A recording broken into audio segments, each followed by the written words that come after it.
What is up guys, welcome back to another deck profile video here. Today we're going to be doing a Beedrill deck profile. This is definitely a very interesting kind of card because firstly it is a stage 2 and stage 2s are definitely not the most common Pokemon played out there. But with that being said, I really wanted to implement this particular card into a deck in some kind of manner, at least once, and it is quite a fun deck to actually play because it's a really cheap cost at only 1 energy, and it deals 80, and it also gives poison to your opponent's active Pokemon as well, so I think that's definitely really amazing. Plus having 140 HP is not the worst thing in the world. So with that being said, let's just get started with this deck profile. So to begin with the Pokemon, we're definitely playing here 3 copies of Beedrill.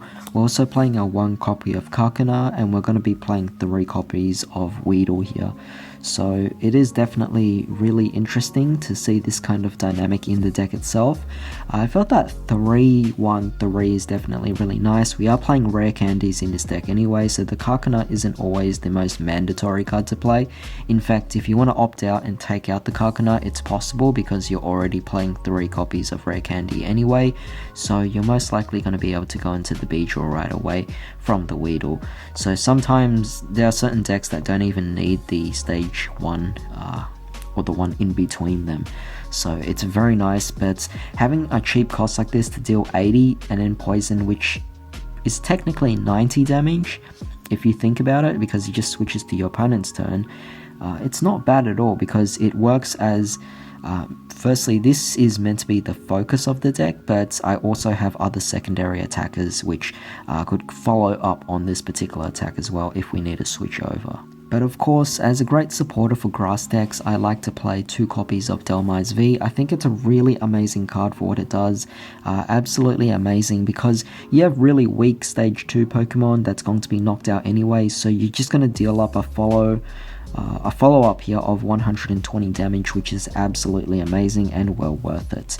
I am still obviously playing here the regular Dhelmise as well. I still believe this particular card can work really well for the deck, and it deals its own 120 damage, which is very nice, and synergizes with the Dhelmise V over here as well.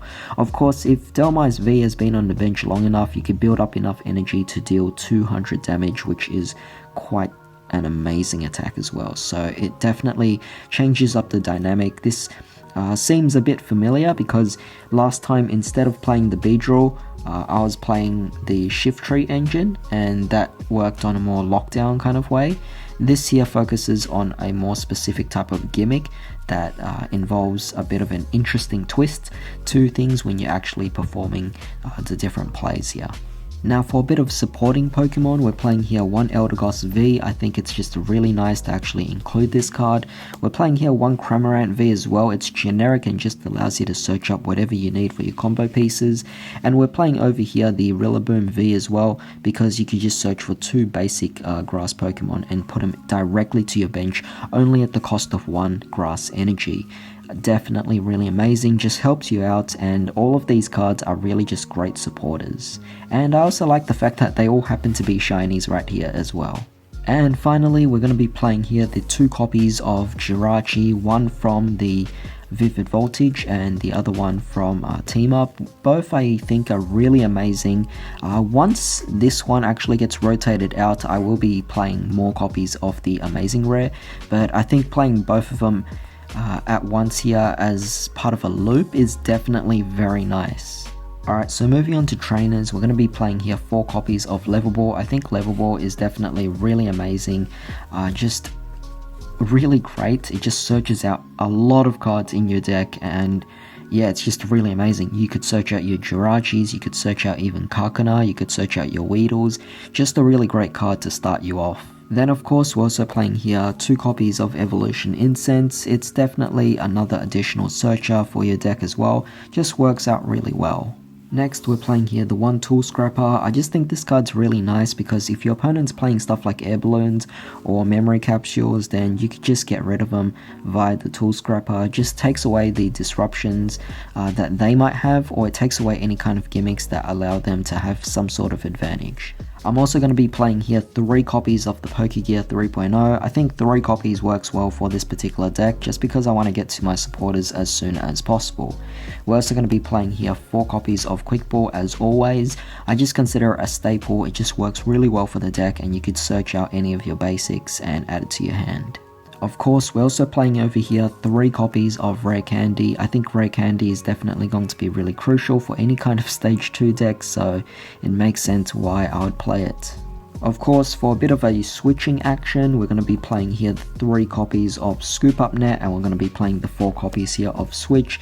Both cards are just really amazing, of course, allowing you to go back and forth between different Pokemon and then just switch out on their different attacks. And they do actually add up, of course, and eventually you could knock out most Pokemon out there within 2 shots, which is definitely fantastic. For stadiums, we're just playing the 2 copies of Turffield Stadium. I mean, of course I'm playing this. You're playing evolution Pokemon in your deck, you may as well just play this card. Just helps you get to it quicker, and if you've already searched out all your evolution Pokemon anyway, and the Turffield Stadium's just an additional card in your hand, you could always just use it as fodder to discard for the quick balls. Now, of course, with supporters, we're playing here the 2 copies of Boss's Orders, and we're playing 2 copies of Marnie. Both cards, really amazing, of course, does the job. Great Disruptor, and I think 2 copies of each is more than enough for this particular deck. And finally, we're going to be playing here 4 copies of Professor's Research. This might seem like a lot, but I really wanted to emphasize the consistency of this particular card here. So because of that, I maximized the amount of copies I could possibly play. And it has definitely been working out quite amazingly for me. And finally, for energy, we're going to be playing here 4 copies of Aromatic Energy, just really good for any kind of grass deck. I think if you're playing a grass deck, you definitely have to play Aromatic Energy. In fact, with the Beedrill that only requires the 1 grass energy, the Aromatic Energy is also really amazing to protect it from any kind of special conditions your opponent might actually have as well. So I think it has not much of a synergy, but it's just really convenient that you have Aromatic Energy being that case.